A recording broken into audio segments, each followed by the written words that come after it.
Manifestações em todo o país miram uma votação do Supremo Tribunal Federal que começou em 2021. Uma votação que pode definir o futuro da demarcação de terras indígenas. Uma votação atropelada por uma decisão da Câmara. Uma votação que não tem prazo para terminar. Enquanto isso, parlamentares, sociedade civil, povos originários e organizações seguem se articulando em torno da tese do marco temporal. Eu sou a Aline Pellegrini e esse é o Durma Com Essa, o podcast de notícias do Nexo.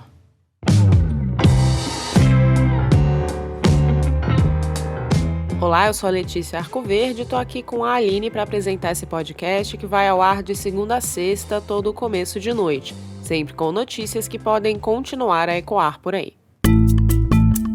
Quarta-feira, 7 de junho de 2023, dia de manifestações no Brasil contra o marco temporal. Diferentes povos indígenas, ambientalistas e membros da sociedade civil foram às ruas protestar contra a tese que está sob análise do Supremo Tribunal Federal. O julgamento foi retomado pelos ministros nessa quarta, mas foi de novo interrompido por um pedido de vista. A rodovia Fernão Dias, no sentido Belo Horizonte, foi fechada nessa quarta-feira por membros da comunidade indígena Caturama. Na Bahia, indígenas ocuparam a BR-101. Em Brasília, um grupo está acampado desde segunda-feira. No Mato Grosso do Sul, indígenas fecharam pelo menos 2 trechos de rodovias, de acordo com as polícias rodoviária federal e militar. No norte do Rio Grande do Sul, cerca de 150 indígenas bloquearam a BR-285. Protestos também aconteceram em estados como Minas Gerais, Santa Catarina, Espírito Santo, Paraná e Roraima. Os manifestantes seguram cartazes com pedidos para que os ministros do Supremo votem contra a tese do marco temporal. O ato, em São Paulo, na escadaria do Teatro Municipal, contou com as presenças das cantoras Daniela Mercury e Zélia Duncan.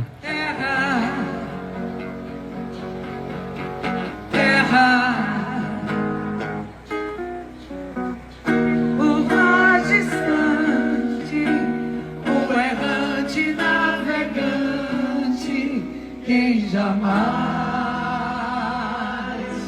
te esquecer. Você está escutando um trecho da manifestação, com as duas cantando a música Terra, de Caetano Veloso. Contra o marco temporal, não, estamos aqui pela Amazônia. A retomada do caso no Supremo Tribunal Federal acontece depois de seguidos adiamentos e no meio de uma investida parlamentar.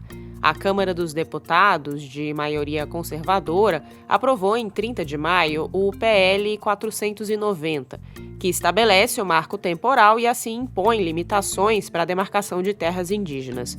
O projeto de lei também abre as terras indígenas para empreendimentos comerciais e permite a exploração de recursos naturais nesses locais.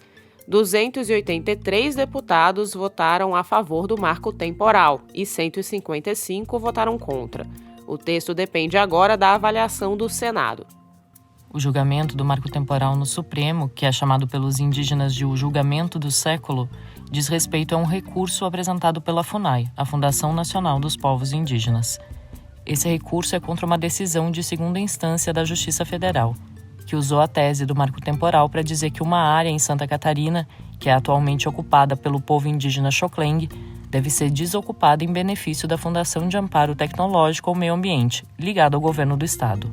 O julgamento recebe tanta atenção porque os ministros atribuíram ao caso a chamada repercussão geral, ou seja, o que ficar decidido ali vai valer como tese aplicável a todos os processos no Brasil sobre o tema. O recurso foi apresentado para o Supremo em 2016, mas começou a ser julgado só em junho de 2021. O relator Edson Fachin rejeitou a tese do marco temporal, defendeu que ela vai contra a Constituição, ou seja, deu razão para a FUNAI. Já o ministro Cássio Nunes Marques votou no sentido contrário, foi favorável ao marco. Depois do Nunes Marques, chegou a vez do ministro Alexandre de Moraes votar em setembro de 2021. Mas ele pediu mais tempo de análise. Ele ficou 1 mês segurando o caso. E depois o então presidente do Supremo, o Luiz Fux, não colocou mais a questão em pauta. O caso até chegou a entrar na agenda do Supremo em junho de 2022, mas foi excluído semanas antes da data marcada para o julgamento. Naquele momento, os ministros do tribunal estavam fazendo cálculos sobre quando discutir determinados temas para evitar o agravamento da tensão com o então presidente Jair Bolsonaro. Em busca da reeleição, Bolsonaro ameaçava o tribunal sempre que tinha os seus interesses contrariados. Aí, em abril de 2023, já sob o governo Luiz Inácio Lula da Silva, a Rosa Weber, que é a atual presidente do tribunal, marcou o julgamento para essa quarta. O Alexandre de Moraes votou contra o marco temporal e o placar ficou 2-1 contra a tese. Depois dele, foi a vez de André Mendonça votar, mas o ministro disse que queria refletir mais e pediu vista, ou seja, a ação voltou a ficar suspensa.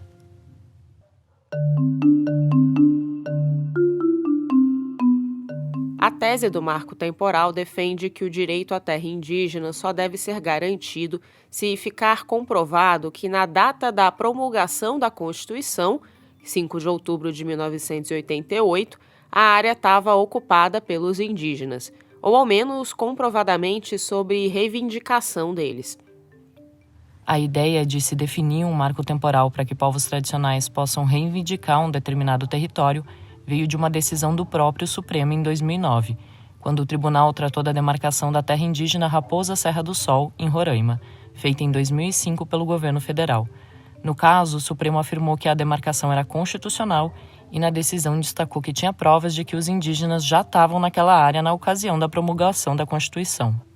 O tribunal deixou claro em 2013 que a existência desse ou de outros condicionantes mencionados no julgamento sobre a Raposa Serra do Sol não se aplicava automaticamente a outros casos de demarcação.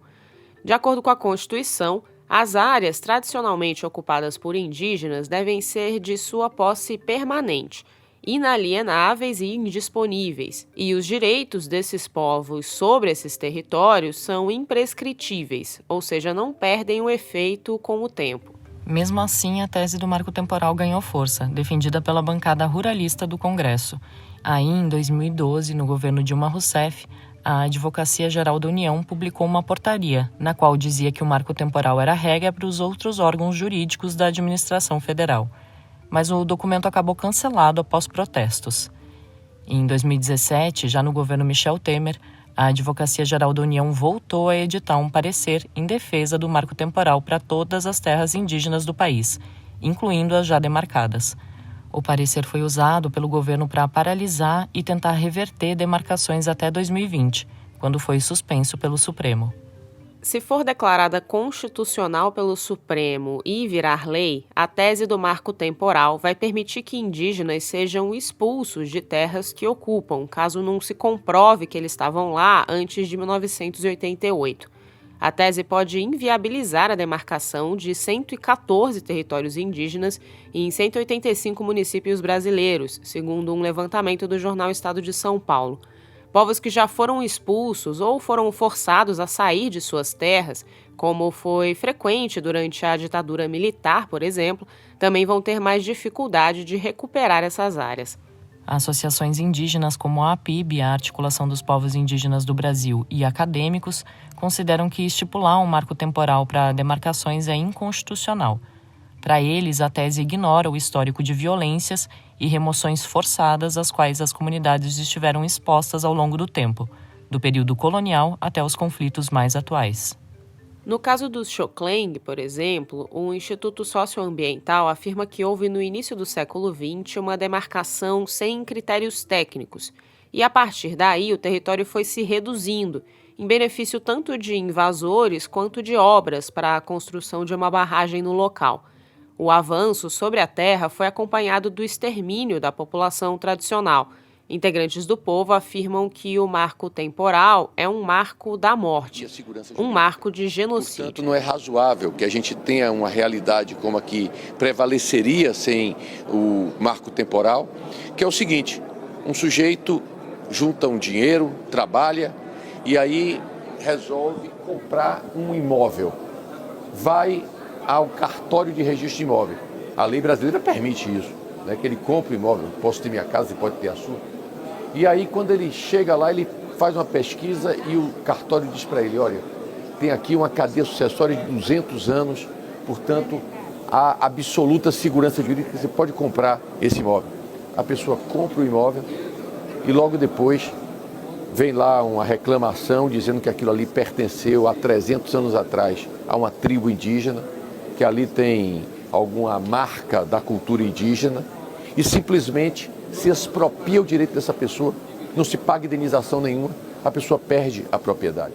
Você ouviu aí o deputado Arthur Maia, relator do PL 490, em entrevista ao canal CNN Brasil. Ele explica ali por que os defensores do marco temporal alegam que ele garante aos proprietários de terras no Brasil mais segurança jurídica. Em entrevista para o Durma com Essa, a assessora jurídica da Comissão Guarani Ivirupa, a Luísa Citrinovics, disse que o marco temporal, na verdade, causa insegurança jurídica.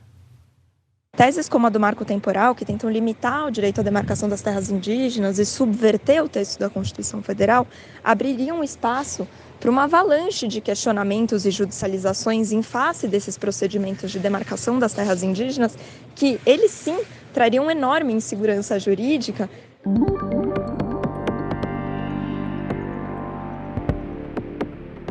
Diferentemente de quando o julgamento começou, o governo federal, comandado por Luiz Inácio Lula da Silva, agora é favorável à demarcação de terras indígenas e contrário ao marco temporal. A bancada do PT votou integralmente contra o projeto de lei que foi aprovado pela Câmara. Mas isso não foi suficiente para bloquear o poder da bancada ruralista, a Frente Parlamentar da Agropecuária, que costuma votar em bloco sobre matérias fundiárias e é defensora da tese do marco temporal. Eles têm 300 deputados e assim conseguiram aprovar o projeto de lei na Câmara. A Luísa Citrinovics falou pra gente sobre o que a votação dos parlamentares representou. A Câmara dos Deputados, ao pautar com urgência e aprovar o PL 490 às vésperas do julgamento do STF, afronta essa competência que é do Supremo de tratar sobre essa matéria e avança num sentido de retrocesso dos direitos indígenas e socioambientais no nosso país de uma forma gravíssima. O que se espera é que o STF possa exercer com autonomia aquilo que lhe cabe, então que possa julgar esse caso de repercussão geral e reafirmar aquilo que está disposto na Constituição Federal sem ceder a essas pressões que aparecem pelo caminho, vindas de setores muito poderosos e contrários aos povos indígenas no nosso país. Pela Constituição, mesmo que o Congresso aprove uma lei sobre um determinado assunto, é o Supremo que tem a última palavra sobre a constitucionalidade da nova regra. Ou seja, mesmo com o recado dado pela Câmara sobre qual é a vontade dos parlamentares, o tribunal ainda pode declarar que o marco temporal fere as normas constitucionais e derrubar a tese. Mas na prática, a pressão do Poder Legislativo tem o seu peso.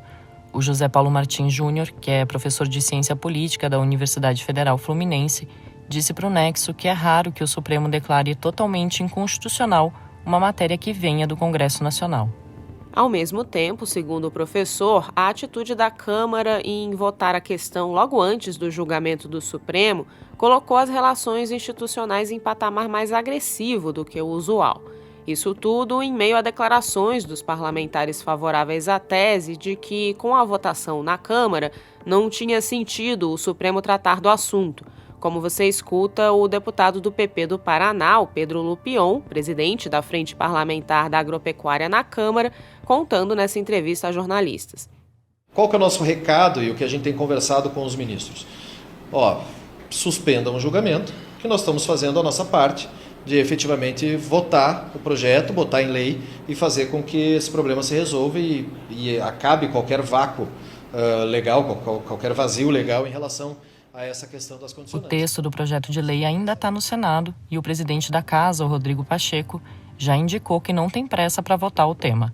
No Supremo, agora ele segue parado por até 90 dias, mas a presidente do tribunal, a Rosa Weber, já disse que espera ter tempo para votar antes de se aposentar, em outubro.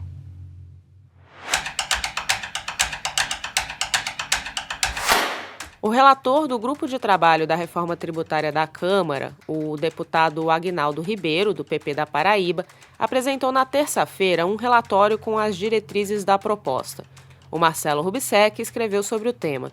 Marcelo, quais foram os principais pontos divulgados? Bom, esse relatório é, como se disse, um conjunto de diretrizes sobre a reforma tributária. Mas, em se tratando de diretrizes, ele funciona quase como um mapa de quais discussões vem agora. Porque o texto em si, que vai ser votado pelos deputados, ele ainda precisa ser elaborado. Então é como se esse relatório dissesse, bom, isso daqui é mais ou menos o que a gente quer, e isso daqui é o que ainda precisa ser debatido e, lógico, negociado. Então é um primeiro passo. Sobre os principais pontos desse relatório, a questão mais importante é que ele diz que a reforma vai unificar os tributos que existem sobre o consumo no Brasil, PIS, COFINS, IPI, ICMS e ISS, em um imposto dual. Imposto dual quer dizer que, mesmo sendo tecnicamente um imposto só, ele é dividido em duas partes. Uma parte vai ser federal e a outra parte vai ser estadual e municipal. Além disso, também vai ter um outro imposto seletivo para taxar mais aqueles produtos que são prejudiciais para a saúde ou para o meio ambiente. Importante também dizer que o relatório já diz mais ou menos quais devem ser as exceções para esse novo sistema tributário. Então aqui vai desde a manutenção da Zona Franca de Manaus até alíquotas mais baixas para a saúde e educação e também regimes tributários especiais para setores como o financeiro e o imobiliário. E Marcelo, o que ainda está em aberto? O que precisa ser negociado? Bom, aqui é onde a coisa fica complicada, né? Porque a ideia dos deputados é votar a reforma tributária na Câmara no começo de julho. Então tem mais ou menos aí um mês para definir alguns pontos que não são pequenos, viu? Começando pelas próprias alíquotas desse novo sistema. Então, beleza, a gente sabe que vai ter um novo imposto dual, mas quanto que vai ser a taxa? Tem também a questão da cesta básica. A gente vai manter a desoneração ou vai adotar aquele sistema de cashback para as pessoas de baixa renda? Isso a gente ainda não sabe. E tem também uma parte super importante de definir como que vai ser a transição, porque mesmo se a reforma tributária for aprovada na Câmara, depois no Senado e depois promulgada, as mudanças não vão valer de um dia para o outro. As empresas precisam de um tempo para se ajustar, e os estados e municípios também precisam se programar, porque a receita deles vai mudar. O tempo dessas transições e as formas de compensação estão em aberto. Tudo isso vai ter que ser negociado. Então, o governo até já cedeu em alguns pontos, como o imposto residual, a Zona Franca de Manaus continua existindo, etc., mas ainda tem muita negociação pela frente. Então, vamos acompanhando para ver como que a coisa vai tomar forma. O texto do Marcelo você vai poder ler em nexojornal.com.br. No site, você acompanha tudo que a equipe do Nexo produz diariamente. Como você sabe, o Nexo é um jornal independente, por assinatura e sem publicidade. Para ter acesso a tudo isso, apoiar o Durma Com Essa e ainda receber newsletters exclusivas, é só fazer sua assinatura. Tem um link com desconto na descrição desse episódio.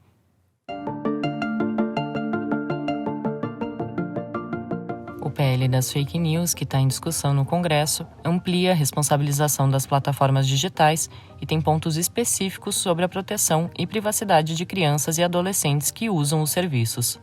A Maria Mello, coordenadora do Programa Criança e Consumo do Instituto Alana e membro da Agenda 227, escreveu uma coluna de opinião sobre isso junto com a Ramênia Vieira para Ponto Futuro, editoria do Nexo que tem a infância entre seus temas de cobertura.